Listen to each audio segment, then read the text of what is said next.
এখলাসের ফজিলত। এখলাস সম্পর্কে কোরআন মজিদের আয়াতসমূহ। আল্লাহ তাআলা বলেন, তারা তো কেবল আদিষ্ট হয়েছিল খাঁটিভাবে আল্লাহর ইবাদত করতে। অন্যত্র তিনি বলেন, সাবধান, খাঁটি ইবাদত আল্লাহরই হয়ে থাকে। অন্যত্র তিনি বলেন, কিন্তু যারা তওবা করে সংশোধিত হয়, আল্লাহকে শক্তভাবে ধারণ করে এবং আপন ইবাদতকে আল্লাহর জন্য খাঁটি করে।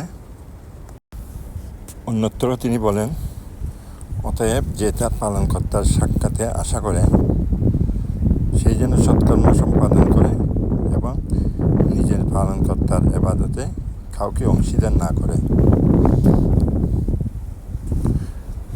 এই আয়াতটি এমন ব্যক্তি সম্পর্কে অবতীর্ণ হয় যে আল্লাহ তাআলার জন্য আমল করে এবং তজ্জন্য মানুষের প্রশংসা কামনা করে না।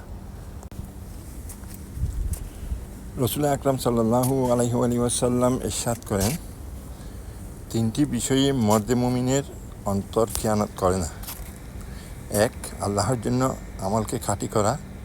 2, শাসক শ্রেণীকে উপদেশ দেয়া এবং মুসলিম দলের সাথে থাকা।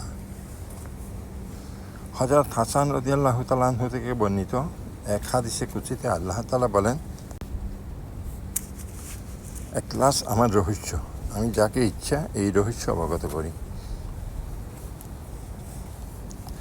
হযরত আলী রাদিয়াল্লাহু তাআলা আনহু বলেন, আমলের স্বল্পতার জন্য চিন্তিত হইও না, বরং কবুল হওয়ার ব্যাপারে চিন্তিত হও। কেননা রাসূল করিম সাল্লাল্লাহু আলাইহি ওয়াসাল্লাম একবার মুআজ ইবনে জাবাল রাদিয়াল্লাহু তাআলা আনহুকে বলেন, ইখলাস সহকারে আমল করো, এরূপ আমল অল্পই তোমার জন্য যথেষ্ট হবে।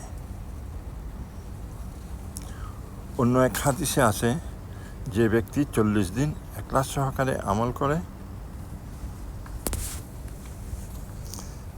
তার অন্তর ও জিহ্বা থেকে প্রজ্ঞার ঝর্ণা প্রবাহিত হতে থাকে।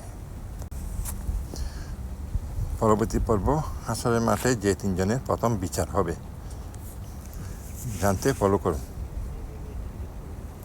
ধন্যবাদ।